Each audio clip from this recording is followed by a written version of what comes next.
Iran లక్ష్యంగా Israel విరుచుకుపడింది. ఇరాన్పై Israel క్షిపణులు, డ్రోన్లతో దాడి చేసింది.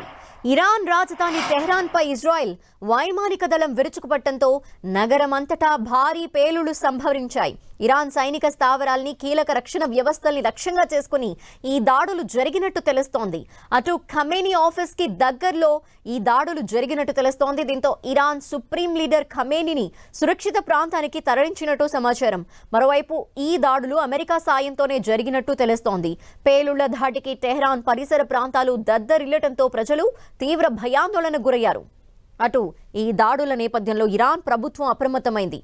భద్రతా కారణాల దృష్ట్యా టెహ్రాన్లోని అన్ని విద్యా సంస్థలు, ప్రభుత్వ, ప్రైవేట్ కార్యాలయాల్ని తాత్కాలికంగా మూసివేస్తున్నట్టు అధికారులు ప్రకటించారు.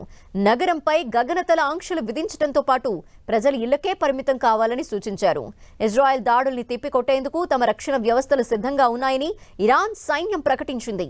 ఈ ప్రకటన విడుదలైన కాసేపటికే అమెరికన్ బేస్లని టార్గెట్గా చేస్తూ దాడులు చేసింది ఇరాన్.